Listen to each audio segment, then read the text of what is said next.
So, the movie starts with these two young dudes, Taekil and Songpil. Taekil, he's got this blonde hair and all, just bought a second-hand motorbike online. But turns out, the bike's a total mess, and it conks out on them. So, they're trying to get it going again, and out of nowhere, these tough guys show up and wreck the motorbike's rearview mirror with some kicks. Now Taekil's pretty steamed, so he goes all wild and tries to chase those thugs, but he's riding like a maniac. And the police notice him because of that crazy riding. But Taekil's bike is acting up, so he crashes into something and takes a tumble. Next thing you know, Taekil and Songpil are at the police station. Taekil's mom shows up and starts giving him an earful for blowing his school money on that bike. And Taekil drops a bombshell. He wants to drop out of school because he thinks his mom can't afford his tuition. His mom used to be a pro volleyball player, by the way. Well, that just sets her off, and she slaps him for saying that. It really hurt her feelings. So, the very next day, Taekil, who's kind of fed up with the life his mom's been planning for him, decides to make a run for it. He doesn't really have a plan and just pockets $10 before hopping on a random bus, heading who knows where. Back at home, his mom's sweating it, trying to call him. But Taekil's not picking up his phone either. Even though she's been tough on him, deep down, she just wants him to have a better life than she did. That's why she's been working her tail off to pay for his college. But it looks like Taekil doesn't quite get what she's aiming for and decides to leave her hanging. Now, Taekil ends up on a bus, bound for a little town called Gunsan up in North Jala province. After he gets off the bus, he bumps into this fiery red-haired girl named Kyungju, and boy, she's mad as a hornet. She actually punches him in the gut, cause he ticked her off somehow. After wandering around feeling tired and hungry, Taekil spots this noodle joint that's got some cheap grub. He's all like, yes, please, and goes in. Inside, he meets the guy who runs the place, named Gong. He's just about to dive into a $3 bowl of noodles when a delivery guy strolls in and heads to the kitchen. But things get a bit hectic in there, and Taekil takes off, looking all curious but too shy to ask what's up. He ends up crashing at a public bathhouse, thinking about what to do next. Meanwhile, Songpil's living with his grandma, and she's making a living by cracking nuts. Next day, Taekil goes back to that noodle spot, and they're in need of a delivery guy. Without even thinking twice, Taekil signs up for the gig. Gong lays it out. He's got to work for at least 3 months before asking for a day off or some time to go back home. Taekil's like, sounds good. He gets introduced to this delivery guy named Gu Man, who's a bit clumsy and drops some change. Then we switch gears and see Songpil meeting this dude named Donghua, who's offering him a job. But Donghua's playing it coy, not spilling the beans about what kind of work it is, just as Songpil's about to hear it during a job interview. So, Taekil, that blonde-haired dude, couldn't shake off his curiosity about the cook at the noodle shop after that wild incident he witnessed. He decides to venture into the kitchen to meet this guy named Gosok, a total beast with a scary look in his eyes. But here's the thing, Taekil, well, he's not exactly the politest guy, especially with older folks. He says some stuff that really gets under Gosok's skin, and Gosok gives him a real beating until Taekil passes out cold. When Taekil comes to, he's in some messy spot for the noodle shop staff. It's a bit of a shocker to find out that Gosok sleeps with his eyes wide open too.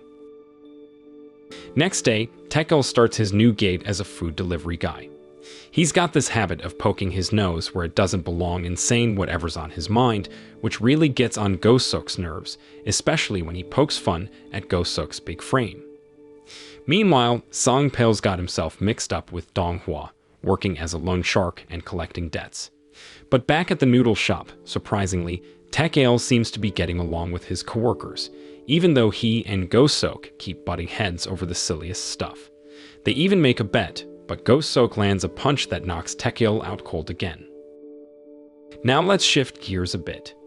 While Songpil is out handing out business cards at the loan office where he's working, he happens to spot Taekil's mom on the roadside, looking like she's got some trouble.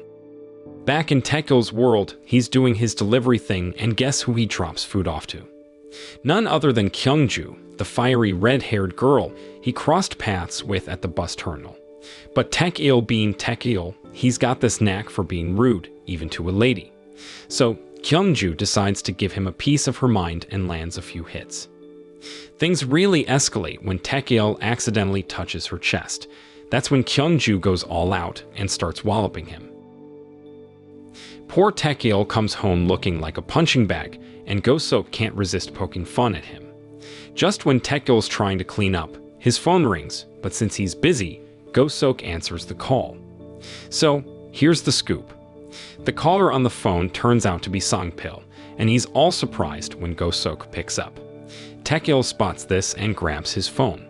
Song-pil's trying to spill the beans about Taekil's mom, who's having a rough time, but Taekil couldn't care less and just hangs up right there. Later, they're all chowing down together, and Taekil accidentally spills the beans to his coworkers about getting a whooping from a girl. Well, Go-Sok can't stop himself from laughing and giving Taekil a hard time. Meanwhile, in another place, Kyungju checks in her hotel room only to find two foreign dudes chatting with her roomies. Kyungju and these guys end up in a brawl, but she gets the short end of the stick and takes off running.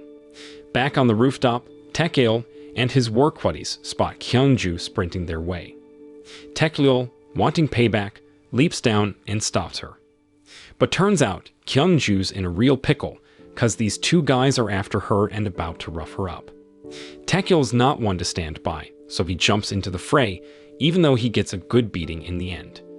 The ruckus attracts the folks from the neighborhood, so the two goons decide it's time to hightail it out of there. So, after that whole brawl scene, Taekil takes Kyungju to a diner to get her patched up. Once she's all fixed up, Kyungju thanks them and heads on her way. But here's where it gets kind of sweet. Taekil spots that Kyungju's got no shoes on, so he lends her his own. Taekil, he's starting to get the hang of this delivery job and putting in some good effort. One day, he comes back to drop off some food for Kyungju, and she returns his shoes. But when she tries to pay for the meal, Taekil won't hear of it. Now, this is the part where Taekil finally gets his first paycheck and decides it's time to treat everyone. Gong, the noodle shop owner, suggests that Taekil should visit his mom from time to time. Taekil kind of ignores it, and that's when Go-Sok gives him a good hard smack on the face and lays down some tough advice. It seems to get through to Taekil, and he finally decides to pay his mom a visit. But when he gets home, he finds a note saying his mom's at work. He bumps into Song-pil, and it's like they're catching up after ages. Taekil tells Song-pil he should quit that loan shark and debt collector gig cause it's not safe. But Song-pil, he's not too keen on listening to Taekil's advice. So Taekil pays his mom a visit, and she's running a little bakery now, a place she bought for a steal. He spills the beans about working at that noodle joint in Gunsan City. But his mom, she ain't too thrilled. See, she worked real hard to put him through school and wants him back home, hitting the books. Taekil, though, goes against her wishes and leaves her his first paycheck before taking off. After Taekil's gone, this fella shows up to see his mom and drops a bombshell. Turns out the building where her bakery is located was illegally built by the previous owner, and it's gonna get bulldozed soon. A few days later, Song-pil gets sent to collect a debt from a shop owner, but it goes south real quick. He gets a beatdown so bad that he ends up in the hospital. On another front, Taekil has a run-in on the road. A car accidentally knocks his bike over, and he takes a spill. Turns out, the driver is one of the guys who messed with Kyungju. Speaking of Kyungju, she finally lands a gig as a waitress at a noodle shop, and Gong, the owner, is a real gem. He finds out she's got no place to stay, so he offers her his late daughter's room. To welcome her on board, they all hit up a karaoke joint for a bit of fun. So, Taekil's back from that karaoke place, and he crosses paths with the guy who messed him up before. He's all fired up for some revenge, but turns out he's still no match for the dude, and he gets knocked down. But Go-Sok steps in and gets creative, smearing the guy's face with chips. Meanwhile, Song-pil's out of the hospital and ready to settle the score with the guy who beat him up. But he's having second thoughts and realizes his actions weren't right. Not long after, the guy who messed with Taek-il shows up at the restaurant with a bunch of his thug buddies. They start causing chaos, and even the ashes of Gong's daughter's cremation get scattered. Go-sok can't hold back anymore and unleashes his fury on those thugs, pounding them to a pulp. Here's where things get interesting. Taek-il and his coworkers learn that Go-sok used to be a big-time gangster boss, respected even by the police. Back in the day, he had a run-in with a rival gang and saved Gong, who was on the brink of ending it all after losing her daughter. Go-sok convinced her to keep going, and he left the gangster life behind to start fresh as a cook at Gong's place. But after all this chaos, Go-sok's old gang shows up at the diner, led by a guy named Tae-sung. They want Go-sok back in the gangster game cause rival gangs are causing trouble in their territory. Realizing his presence could put Gong and the others at risk, Go-sok decides to head back to his old life as a gangster boss. Gong understands his choice and tells him he's always welcome back. Taek-il, though, is crushed by Go-sok's departure. Turns out he considered him like family, even though they bickered and got into scrapes all the time, and Go-sok often mocked and beat him. So, Song-pil spots that Taek-il's mom's bakery has been sealed up, and he rings Taek-il to give him the lowdown. The next day, Taek-il and Kyung-ju head straight to his mom's place. She spills the beans that she got hoodwinked by the previous building owner, who bought the land illegally. Taek-il, he's frustrated with all his mom's troubles, so he rings up Go-sok for some help. But Go-sok tells Taek-il to step up and figure it out on his own. Meanwhile, Go-sok pays a visit to the headquarters of a rival gang, trying to make peace and get them to stop stirring up trouble and respect each other's turf.